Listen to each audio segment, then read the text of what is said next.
Good morning, everyone, and welcome to our Sage HR Showcase webinar on the Leave Management module. My name's Alice, I'm one of your presenters, and as you can see, I'm also joined by my colleague Duncan. We're both going to be presenting the session today and showcasing some of the different features of the Leave Management module. And as for what we're covering today, lots to get through, but I'm going to begin with a bit of an introduction to the Leave Management module before Duncan takes you through the next sections, managing time off policies and time off approvers. I'll then come back to look at requesting and approving time off requests, as well as viewing the calendar on the portal, before we finish with some more on payroll notifications, and then we've both got some common questions to talk about at the end too. So that is what we're going to cover today. Let's start with that introduction. So the Leave Management module, it's one of several HR modules that you can subscribe to in Sage HR.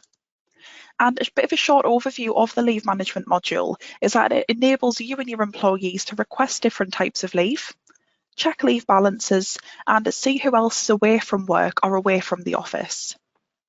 You can easily manage and you can keep track of staff's time off, which ultimately is going to help scheduling meetings, projects and events, and even things like resource planning quicker and easier for your business. And as that image shows too, employees can request their time off on the Sage HR mobile app in just a few clicks, or via the Sage HR portal, which you can access from a browser. And we will be taking a deeper look at both of those options in the demonstrations.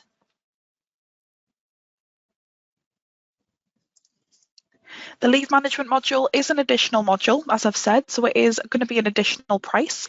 And to use it, you must have already subscribed to and set up the core HR module, and then of course included the Leave Management module in your subscription too.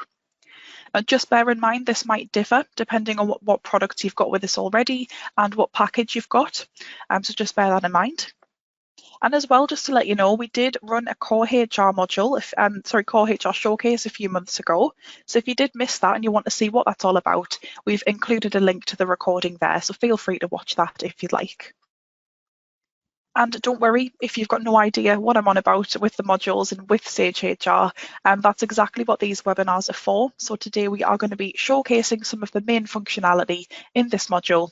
And don't forget you do have the questions panel. So if you do think of any questions along the way, we'll be happy to answer those throughout the session.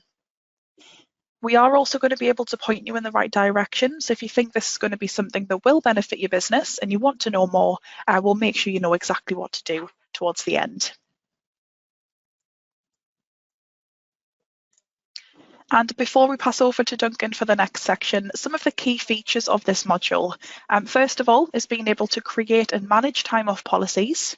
So not only could this be your kind of normal annual leave, sick leave, etc., but you can also set up any other time off policies that your company might need. So this could be things like team charity days or custom parental leave policies as a few examples.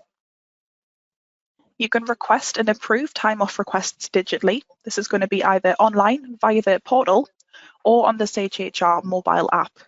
So this means it's quick and it's accessible for people.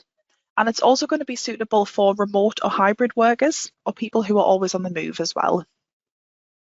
You can view a shared calendar, which we'll be looking at later. So it's a good way to kind of see who is in or out of the office. And lastly, you can easily track time off taken by employees, using reports. That's either individually for an employee, or you can do it for multiple employees at once, as well as checking their time off balances. So lots to cover today. We've got loads to get through, and we have tried to plug in as much as we can without making the webinar too long. So without further ado, I am going to pass over to Duncan, who'll be taking you through the first sections of the webinar. Over to you, Duncan. Thank you so much, Alice. So I'm going to be covering the first sections, which is all around the setup of both time off policies and time off approvers. Before we go into the demos, just a quick look at what a time off policy actually is. So it's a system that will allow you to keep track of employees' absence from work. So as Alice says, not just the holidays, could be any other type of absence, sickness, parental leave, or maybe volunteering leave, if that's something that you do. You can either set it up so there's an allowance for a time off policy, and then the time taken is subtracted from that allowance, or you might just use one to track leave, so tracking the time an employee is absent from work without that having a limit as such. Now, with the full leave management module, you can create an unlimited number of new policies. So as I say, that can be for any type of absence. And we're going to explore some of the key settings for each of these policies as I go through the demo. So what I will do is I will just bring the slides down and jump into our first demo. So with any of the setup of the module, you do need to be signed in with administrator access, which I am. So I'm logged in as an HR administrator. You can see I have access to all of the employees in the system. And to get into the settings for the time off policies, you would just need to click onto your admin username here towards the top of the screen, and then you would select this settings area just below. So we'll be focusing on time off. So I'm going to click onto that on the left-hand side, and I'm going to take you through the policies section where we can set up the individual policies. We'll take a look at individual allowances, which is a handy way of overriding some of the settings when it comes to allowances, and then we'll take a look at time off approvers as well. So starting with the policies, when you go into this for the very first time, you'll probably find there are two time off policies set up by default. There's one that's labeled holiday and another one for sick days. And then you've got the choice of either adapting those policies and entering the settings applicable to your business, or creating brand new policies in addition or instead of the ones that have been set up. So to create a new one, you would simply click this button at the top just here to add a new policy. And then it's a case of choosing a color for this type of absence on your shared calendar, entering a name for it. And then underneath, you can also enter a description, and the description would be visible to any employee that is booking time off against that particular policy. You then have the setting to allocate an allowance. So this can be set either in days or hours, whatever suits your company best. And then you can choose how that allowance accrues and how long it applies for, and then the date on which any allowance would reset. So I've got mine set to the 1st of January. You've then got an area where you define working days and working hours. And then you've got a group of settings underneath that you can go into, which we'll explore in more detail when we look at some of the policies I've already set up. So that's where you would go to create a new one. But rather than create a new one, I'm going to take you through some of the settings of the existing policies I have just here. So I am going to start with a holiday scheme that I've set up in the system. This is used by the majority of my employees who all work full-time. It does have an allowance of 25 days, as you can see here in the summary. But to explore the settings and make any changes, all I really need to do here is click the settings option. And as you can see, similar to before, we've got the name, where I've just entered holiday, sorry. You've got the description, which I've left blank for now, so that is optional. And then for this one, we have allocated 25 days per year, and we're going to have that accruing annually. So they accrue the full 25 days at the start of each holiday year. You can, of course, change that setting to suit your needs. Now, these allowances reset on a fixed date of the 1st of January each year. And for this scheme, we are using our calendar settings to define the normal working days. And we've entered a default number of working hours. So where a part day is being taken, those hours can be overridden. If it's a full day, it'll be recorded as 8 hours of absence, or 1 day effectively in this case, because the allowance is in days. A couple of settings that are quite important here are the ability to count weekends as work days or public holidays as work days. Now, if you have these boxes selected, it means that whenever leave is requested that spans either a weekend or a bank holiday, allowance will be deducted for any weekend or bank holiday date. Now, in my example, the 25 days of holiday doesn't include weekends because it's not a normal work day, and it doesn't include the public holidays. So I have not ticked these boxes. We've then got the carryover settings. So we've decided that unused time will not carry over to the next holiday year, but that can be changed if you do allow carryover. And then you can stop this accruing entitlement if taking leave from another one of your policies by selecting those policies in the drop-down list. So in addition to those main settings, I just want to pick out a few of some of the other areas here. So looking first at the general area, you can control whether this is a time off policy shown on your calendar and your shared calendars. So we've ticked the box to allow that. We are allowing everyone to see the name of the policy, so they will see holiday for any entries that are made with this scheme. But you can override that, and you can use an alternative description for the time off by selecting this box, and you can edit what that description is. So maybe if it's a more sensitive type of leave, you might have a generic description such as out of office. But for this one, I'm happy for the calendar to display the word holiday. We then have some conditions of the holiday policy. So first of all, there's a setting that will allow employees to request time off themselves. So one of the great features of the leave management module is it enables your employees to self-serve. And when it comes to holiday requests, we want the employees to put them in themselves, and they will then be approved by a time off approver. We are allowing them to request part days for this scheme. So this will allow them to choose the first or second half of the day and specify the number of hours that they're taking. And then you can see there are a number of other settings you can select. And if you need more explanation of what each setting means, you can always hover over the question mark icon, and then you will see some further help text just there. So under allowance, these are things that might adjust an allowance. So for example, when an employee is terminated, we're having the remaining days recalculated in the current period. So I have selected that box for employees that are leaving. We've got a similar setting for those that are starting, so the allowance will depend on their start date. And there are various other settings, for example, having an allowance that is based on a length of service.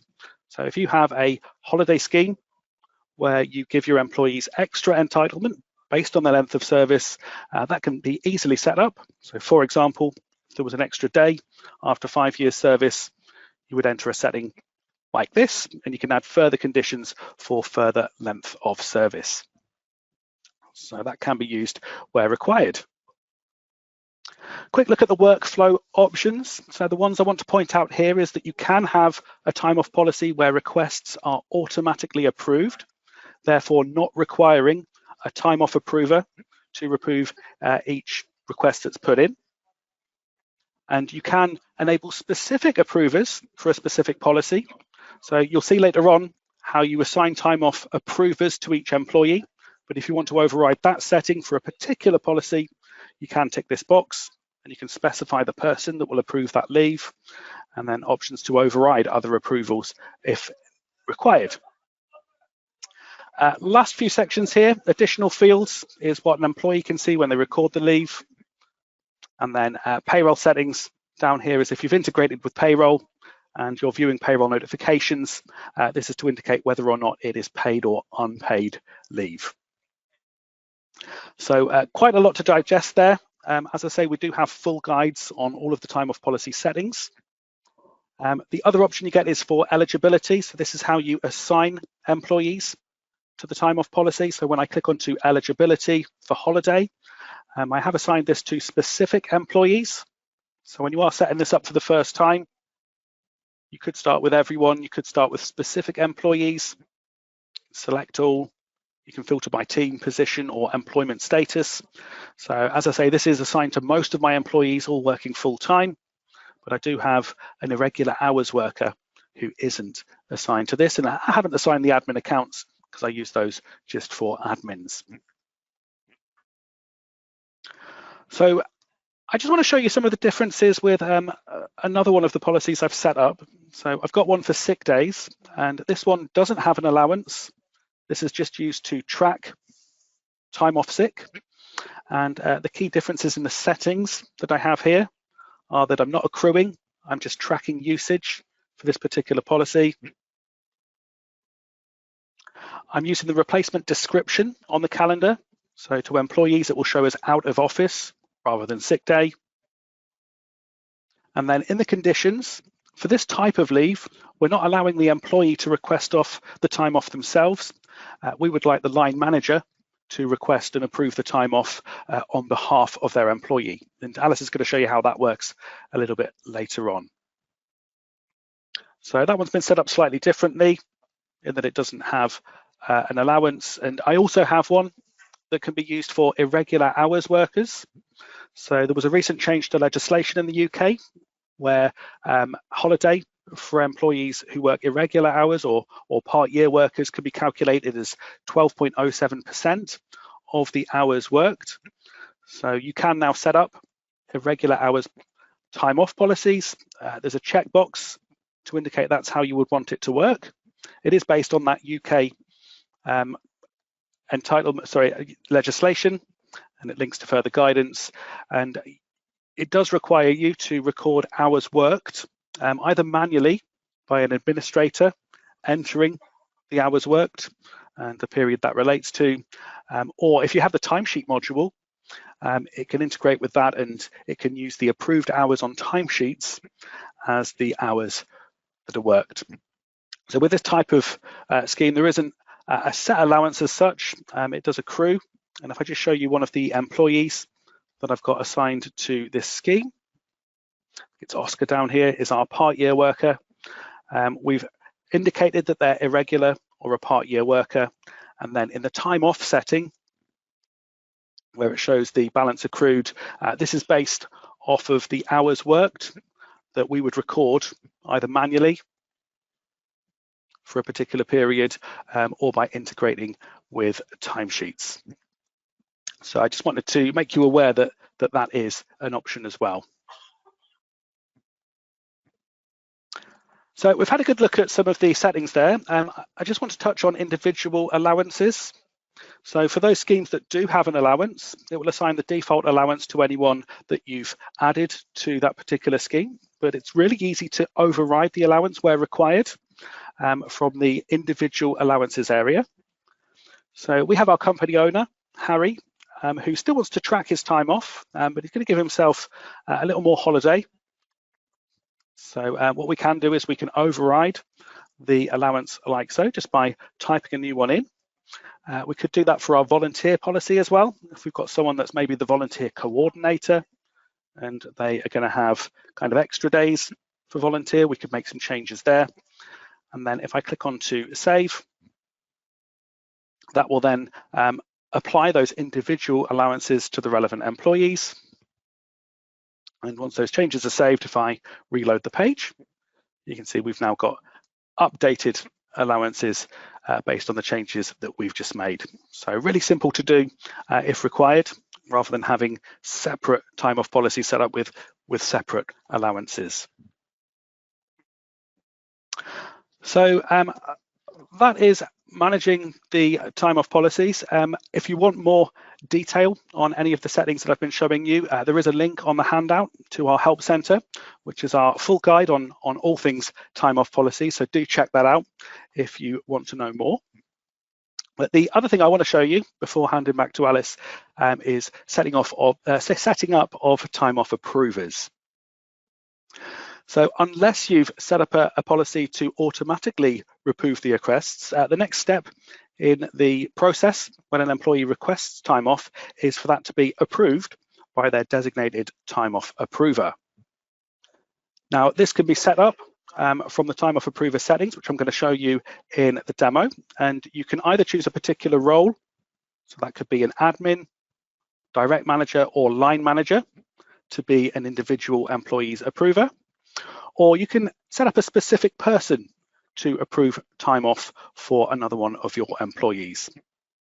You can even set an employee to have all of their requests automatically approved. So you do get some flexibility on how you want this to work.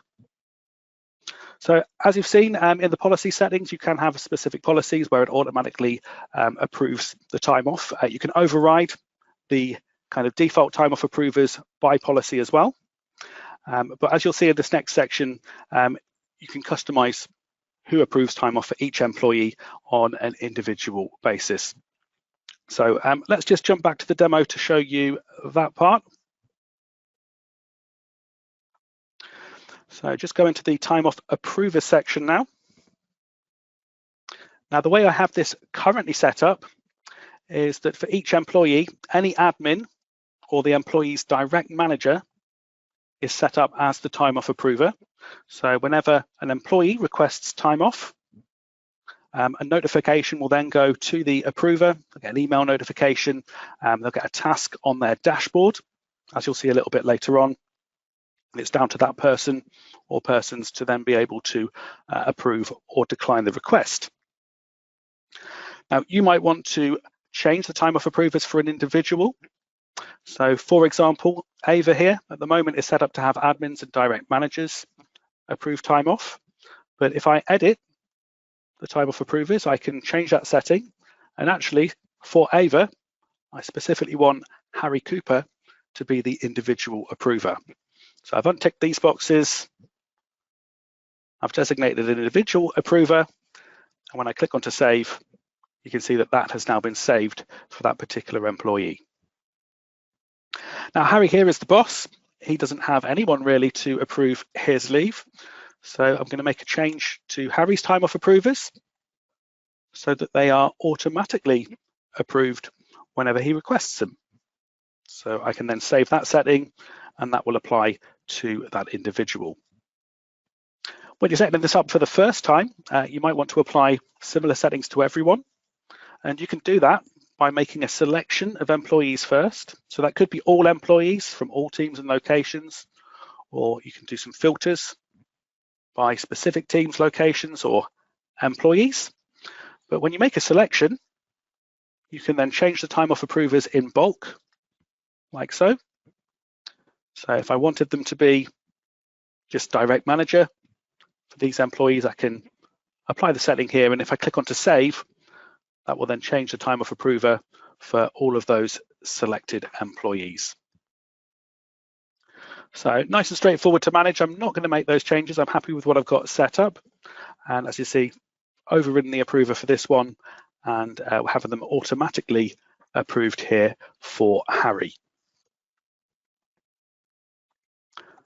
So that's pretty much it for setting up the time off policies and approvers.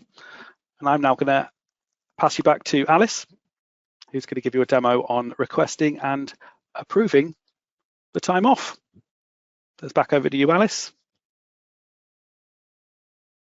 Thank you, Duncan. Just sharing my screen there. So yeah, next section's requesting and approving those time off requests. This is a nice straightforward process to do. So I'm going to begin with a bit of an overview and then we're going to go into a demo again. I have also created a video showing a bit more of the mobile app and what you can do on that as well, which I will show towards the end of this section. So a couple of different scenarios with requesting time off. As firstly, employees themselves can request the time off. So this could be their holidays or their annual leave. Managers and HR admins as well, they can request time off for themselves, as Duncan was showing there, or on behalf of employees, which I'll show you in the demonstration. So a good example of this would be when an employee's off sick, the manager or the HR admin can input that for the employee. And you can also request time off for multiple employees at once. For example, if you've got like a team doing a volunteering day together, it just means you won't have to do that individually for everyone. You can do it once for multiple employees at the same time. And once those requests are submitted, they're going to be then actioned by the relevant time off approver. So as Duncan was just showing you there. This person can either approve or decline the request, and they can also view details of it as well. But as we saw from Duncan, you will also have the option to set up the employee's absence requests to be approved automatically. So that is an option if that suits you better. So there are a few ways to action the requests on the portal as well as on the mobile app. But one of the more common ways is actually to do it from the My Tasks section of the dashboard. So the time off approver will be able to either tick to approve the leave, cross to decline it, or they've got an I icon, which they can view details of the request before making their decision. And don't worry if you do need to amend a time off request, you can easily do this. Even if it's already been approved, but maybe the dates or something have changed, a new approval request will be sent to the time off approver to check and review any changes that have been made. So the leave is requested by either the employee or the manager or HR admin, and it will be submitted to the relevant time off approver to be approved or declined. And let's say an employee requested a few days off and that request was approved. The amount of time that they'd taken would then be, deducted from that relevant time off policy. So for example, their holiday time off policy stated that they had 25 days and they requested a total of 5 days, they'd have 20 remaining. And you can easily see those balances and things for the employees by going to the time off section of their profile. And you can also view time off balances for multiple employees on one page by using the time off status report, which again I will be showing you very shortly. So let's go ahead and go to a demo for this section then. I'm actually logged into the HR portal as Oliver. So Oliver's one of our managers and he's in charge of our bar and restaurant team at the hotel. So if we go to the company section, he's able to see the rest of the employees in that team. So these are all of Oliver's direct reports. Now notice if I click on the org chart tab, I can see more employees in here, so I'm actually able to see the whole company. But if I tried to click on them, I wouldn't be able to access their profile. So Oliver doesn't have permission to view them, as we've set up his profile that way. He's only able to see and kind of view his own team. Now, first of all, in this demo, Oliver wants to request some holidays for himself. A few places to do this. You'll see a couple of them throughout the demo. But for now, we're just going to go to the dashboard to do this. So the dashboard in general is just a great page for him to be able to see any tasks that he's got. So this could show any leave that he needs to approve or decline. He can see the employees in his team and his time off balances and things as well as some quick links to other areas of the portal. But in here, you'll notice there is a time off section, an upcoming time off section there. So this is where any upcoming time off would show for Oliver. He's also able to request it from here or view time off history too. So Oliver's going to go ahead and request some time off for himself. We can see he's selected at the top there. He's going to select the holiday time off policy from that drop down. And you've got the option of choosing a single day or a multi-date absence. So this is going to be a multi-date absence for Oliver. He's going to be extending some annual leave that he's already put in. So he's going to put the 11th of February to the 14th. You are able to add any details as well if you want to put anything in. So he's just going to put in extending my annual leave. Oh, if I could spell, there we go. And then he would just be able to click submit, and that request will then be submitted to Oliver's time off approver, who can view the request and then approve or decline it. And we can see it's come up in the upcoming time off section there, but of course it is awaiting approval.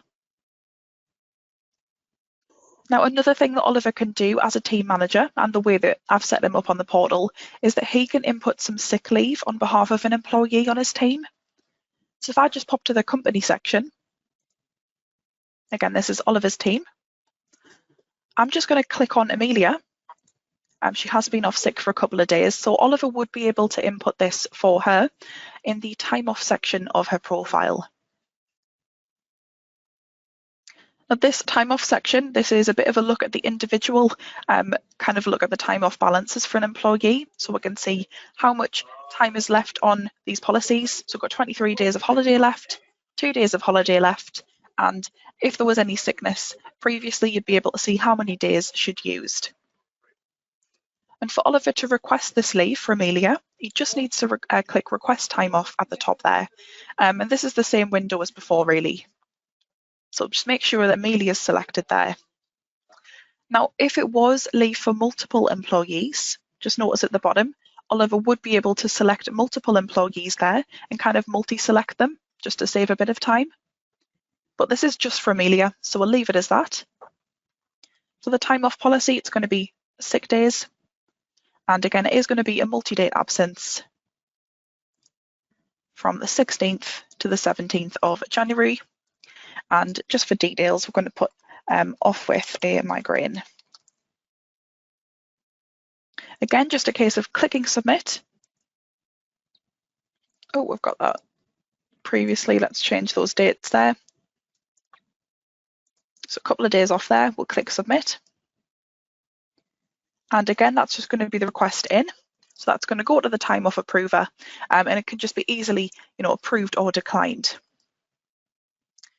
So as we know, Oliver has been set up as a time off approver for Amelia. So what he can do is actually just quickly go to the dashboard.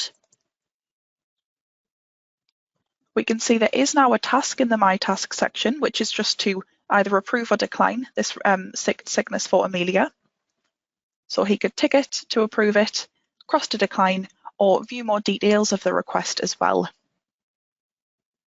So he's going to go ahead and tick to approve it. Can add a message if you'd like, and you are able to notify the employee that you've actioned the request if necessary. Just because it's sickness, I'm not going to, but then I'm going to click approve. Perfect. So now that that has been approved, the number of days that Amelia took there would be deducted from that time off balance for the relevant policy. And then the days would show on the calendar, which we will see shortly. But that was a little look into requesting and approving leave, lots of different scenarios for this. We did see the manager, Oliver, requesting holidays for himself, which would be sent to his time off approver. And then we also saw him requesting leave on behalf of an employee, Amelia. So it was just a couple of sick days for her. Now, something else that I do want to show you, as I said, is just diving a little bit deeper into the mobile app. So I am going to show you a short video which I've made, kind of showcasing the mobile app with views of Amelia, the employee, and Oliver, the manager, as well. It's only a couple of minutes long, so I'll let this play and then I will be back.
Great, that is just me back again.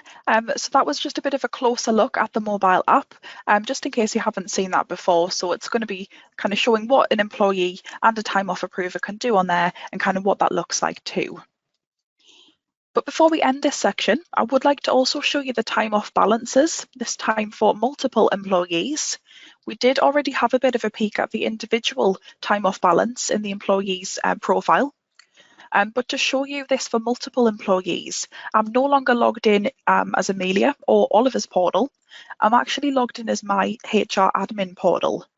So for me, this is configured to show all of the employees and have access to all of the settings and things too. So just going to the company section, notice I've got access to all of the employees in here. And I can quickly see as well, one of my employees, Sophia, is actually away. They're out of office. So I can see that kind of on their profile there. But to view those balances for multiple employees, I'm just going to go to the report section. And you'll see you've got a whole time off section in here with loads of different reports there. I'm going to go to the time off status report. So in here, I do have the option to either view the report for one employee, so I could select them there, or in this case, I'm going to select a time off policy, let's say holiday, and view that report for multiple employees. Now you can choose to exclude approved requests in the future if you wish. You are also able to filter by team, so any teams that you've set up, or locations as well if you've got multiple. But I'm just going to go ahead and click Run Report and let that load up, and we'll see what that looks like. Perfect, and I'll just scroll down. So you can see nice clearly set out report with information on, in this case, the holiday policy. We've got things like the allowance for the employees. We've got any carried over amounts as well, how much they've used, and then how much is available as well. You do also have the option in this case to download it to Excel. So if you do want to view it in a different format or save the report, you absolutely can. So loads of different time off reports there, so feel free to kind of have a look around them as well. Just relating to, time off balances and any kind of time off that you've set up as well. But that was a bit of a look at requesting and approving leave, as well as some time off balances, and then of course that video just showing a little bit more on the mobile app. And that brings us on to the next section, which we're going to be looking at, which is going to be viewing the calendar. Now, this is only a short one, but just to be able to see, all of those requests that we've put in one place. Now, I don't have time to kind of show the full setup process today of the calendar, but I did still want to make you aware of some of the things that you are able to set up on it. So first and foremost, the calendar allows employees and managers and HR admins to view upcoming leave for themselves or team members. So it does depend on your settings. You can also set up public holiday groups and assign employees to them. So a good example of this would be bank holidays in different countries if you've got multiple locations. You can also create custom working days. So this could be things like days that are normally considered non-working days, but for your company or certain employees, they are working days. And another thing is blackout dates. So you can set these up on the calendar. And these are days which your employees won't be allowed to book any leave on. So maybe you've got a company policy specifying, particular days that they can't take holiday on, for example.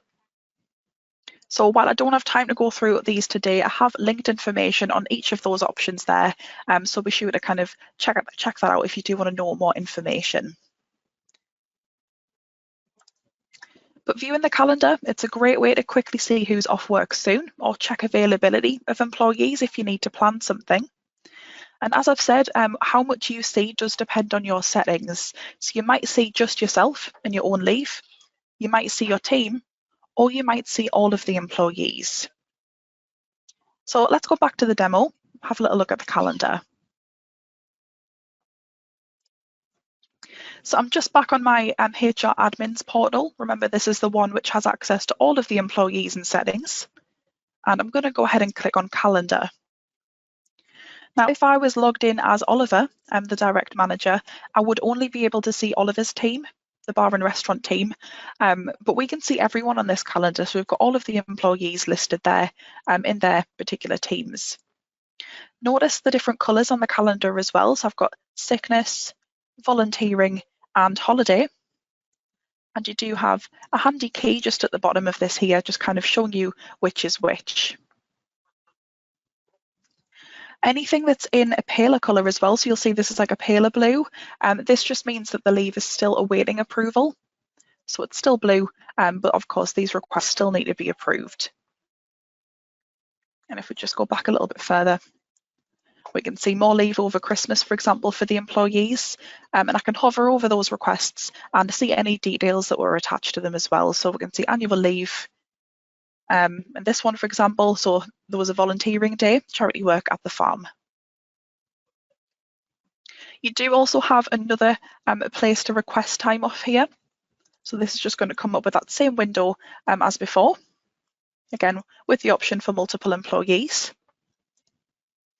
You can search for particular teams and things on here too, or filter it by teams. And as you saw me change there, you do have the option of changing what month you're viewing, or also just the next 4 weeks for easiness too. So pretty simple viewing here, to be honest, but very handy nonetheless. And yeah, that's basically viewing the calendar. So remember, depending on your settings and permissions of your profile and what you're logged into, you will see more or less on the calendar. But that does bring us to the end of the section. I am now going to pass over to Duncan to talk about payroll leave notifications. It's over to you, Duncan. Thank you, Alice. So a good view there of how to actually start processing and requesting and approving the leave. But many of you here may have integrated your payroll with Sage HR, and if you have, it does mean that some of the approved leave information can also be viewed as part of your payroll, which will help you to record things like statutory absences, things like statutory sick pay, or holidays if you're tracking it in more than one system. So it's currently possible to integrate HR with both Sage 50 Payroll and Sage Payroll that you would log into through a browser. The functionality is similar, but I am going to focus on the steps for Sage 50 Payroll. So it will give notifications of any approved leave, which can then be viewed within the payroll software without having to switch to HR. And as I say, that will help you to sort of manage that absence and do whatever action may be required in your payroll. So on the screenshots, you can see the screen where you would import absence notifications into Sage 50 Payroll. And if you use Sage Payroll through a browser, you'll be able to view approved absence information on both the absences and the pay section when you come to process a pay run. So really good way of avoiding sort of missing important absences that might need to be added into your payroll. So a quick look at how it works for Sage 50 Payroll. So you might have used the import employee data option when it comes to importing personal details that have changed in HR and updating your payroll records. Can also be used to import new starters and leavers that you've set up in HR into Sage 50 Payroll. And it's a task that we recommend that you run at the start of the pay run so that you can sort of get any of those changes actioned. And in this case, you'll be able to view any approved absences. So when you come to import them into Sage 50 Payroll, if the absence notification is available, you'll see an alert in the absence notifications tile. So it's a case of clicking onto that tile, and it will then give you a full list of approved absences. So it'll give you information such as the dates of leave, what type of leave it is, and whether that is paid leave. And then it's up to you which of these notifications you want to save into payroll so that they can be viewed from the notification section in the employee record, or you can reject data that isn't relevant to payroll. So if you've got a policy where you don't need to take any action in payroll, you can kind of clear those notifications by rejecting them.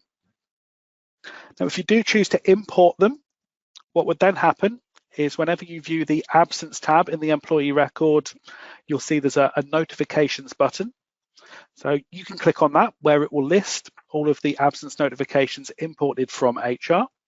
And you can keep track of whatever you need to do with it by marking them as actioned when you've taken the applicable action. So that might have been recording dates of sickness in payroll and calculating the statutory sick pay, or if you are recording holiday in two systems, maybe as you switch over from one to the other, you can keep your kind of holiday up to date in payroll as well. So we did cover this as part of our version 30.02 webinar that we ran back in the summer. So if you wanted to see more on this feature, you can watch the recording of that from our website. So that's your payroll leave notifications. We're going to finish with a short section where we've picked out some common year-end questions where it comes to the end of an absence year. So we're bringing Alice back for this one. And I think, Alice, you have the first question to ask me.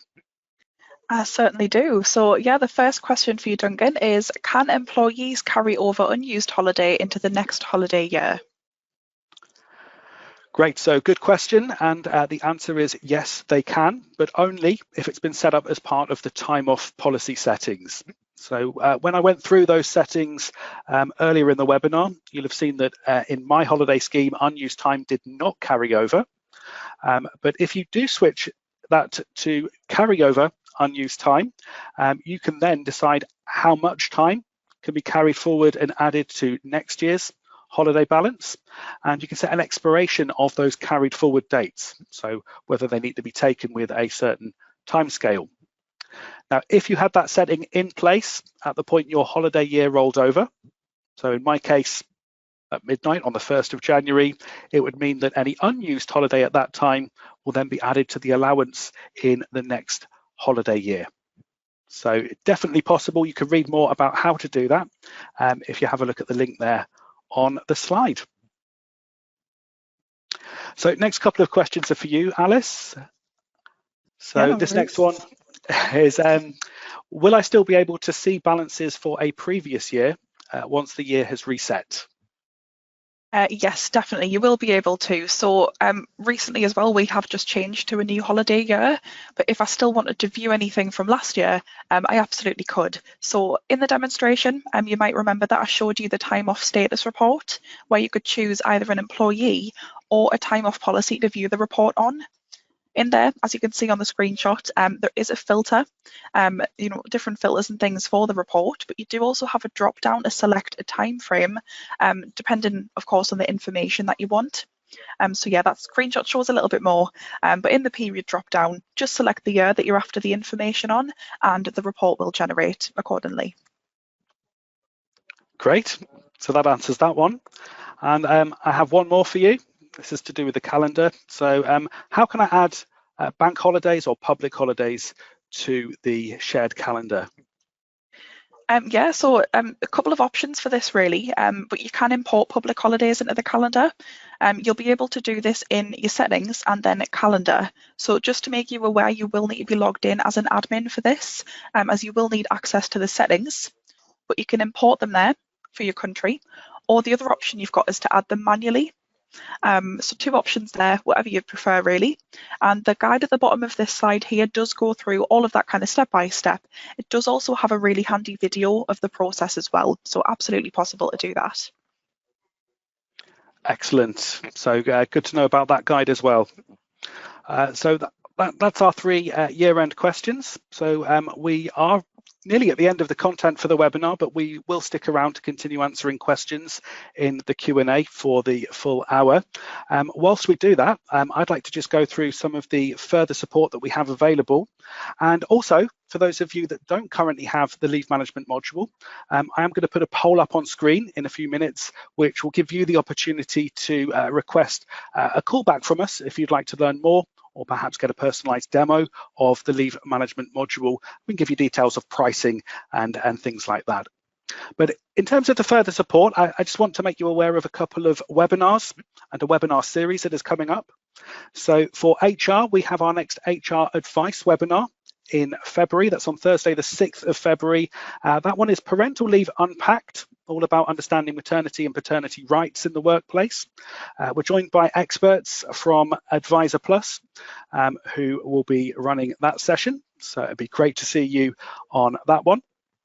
And today we are starting our statutory payments digital badge for Sage 50 Payroll.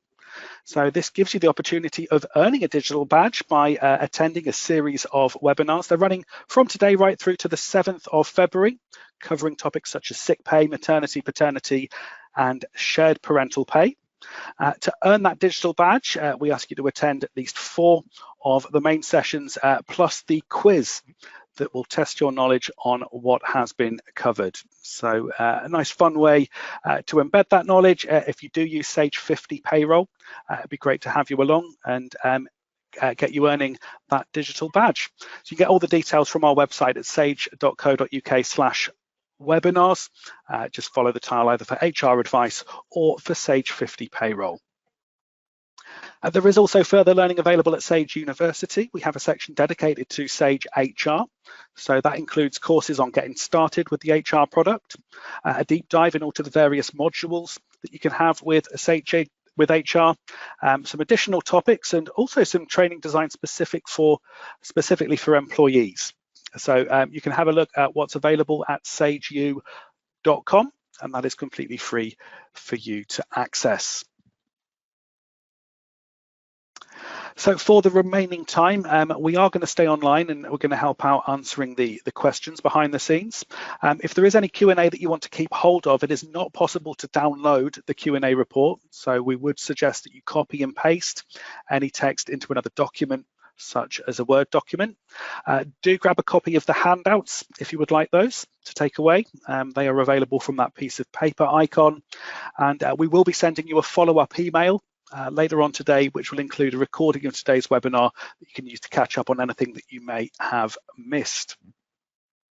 So myself and Alice are going to go onto mute in just a moment, and we're going to help out with the questions behind the scenes, and then we will come back to say goodbye when we get to 12 o'clock. But for those of you that don't have leave management, if you are interested in a callback on this, if you'd like some pricing details or maybe a demo to discuss your requirements, please do respond to the poll that I've just put on screen now, and we will then grab your details and we will be in touch. So we're going to go away now, and we'll come back in around 5 minutes time.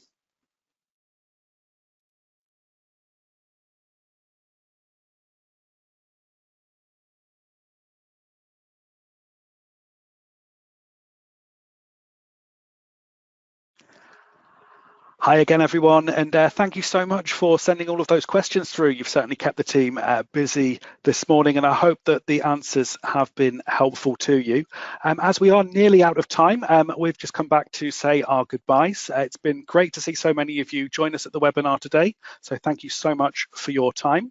As you leave the webinar, we will invite you to take our exit survey, and it would be great if you could let us know what you thought of the webinar, as it really does help us to improve these sessions moving forward. And look out for that follow-up email, because it will include a copy of the recording of today's session, so you can catch up on anything that you may have missed during the webinar. But with that said, on behalf of myself, Alice, and the team here at Sage, it's been great to see you here. Enjoy the rest of your week, and maybe we'll see you on some of our other webinars in the near future. It's goodbye for now.